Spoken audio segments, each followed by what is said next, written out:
Ito na ulit, hakot na ulit. Si Bossing. Hello guys, welcome ulit sa ating YouTube channel, Ariel Lorenzo Vlog. Panibagong araw, panibagong Kayod. Kayod. Ayan. Siyempre kasama natin si Beanie Boy, ating cameraman.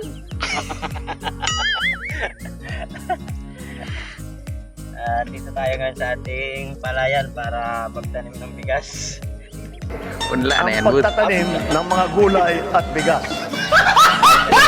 Ito yung proseso na ginagawa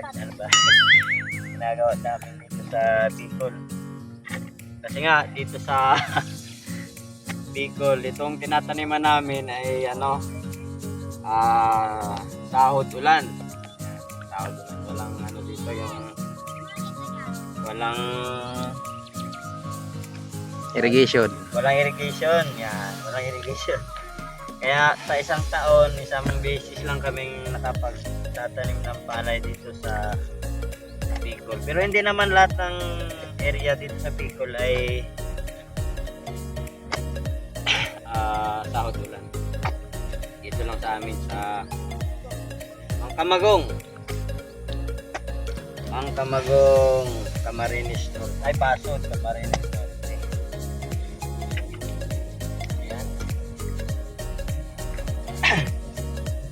Mag-akot tayo ng bigas. Pagtatanim ng mga gulay at bigas.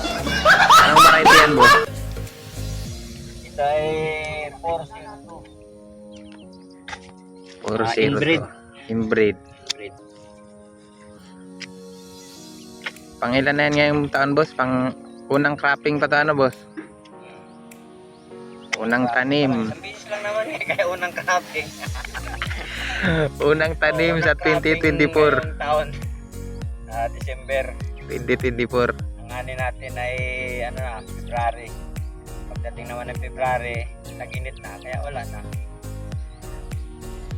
Pagdating ng June, baka pag umulan, ulit tayo. Magkatanim. Okay, let's go!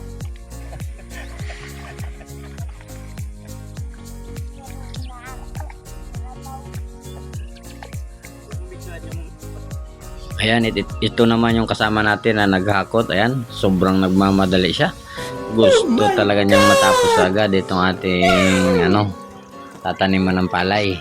Ayan bilis kumilos.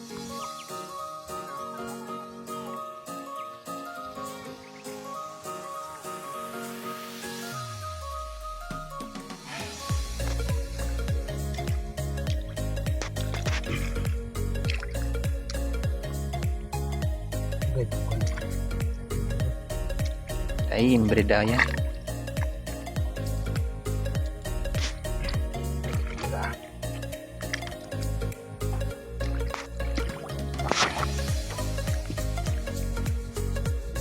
Ayan guys, may bago tayong import. Galing ko ng Negros.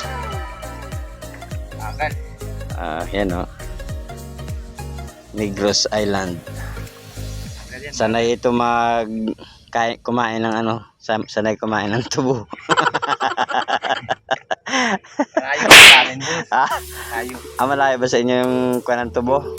Yung taniman? Practice. Saan nga sa inyo sa Negros? Abasay.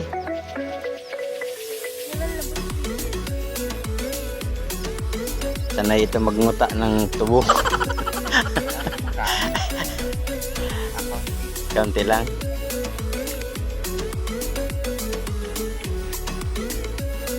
Yan, itong import natin galing Negros. Biro mo, Negros nakarating sa Bicol para lang magtalok ng palay.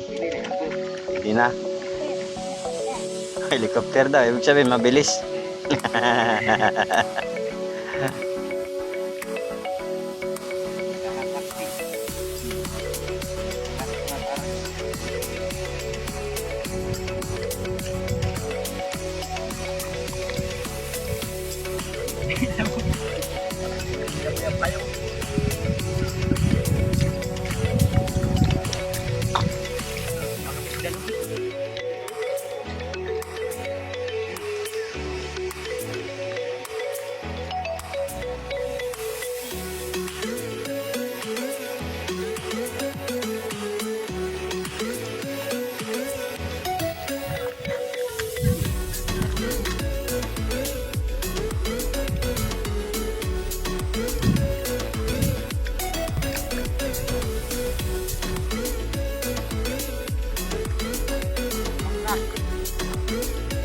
Ayan guys, at pagkatapos nga ng maghapong yan, pagtatanim, pagtatalok, ayan, ito na yung natalokan nila. Ayan, nandun sila sa dulo, ayun no.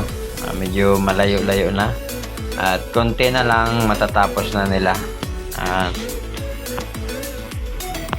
At syempre po, abangan na lang natin pagkatapos ng 12 araw, 12 days, mag-a-apply naman tayo ng abono. Triple 14 po ang ating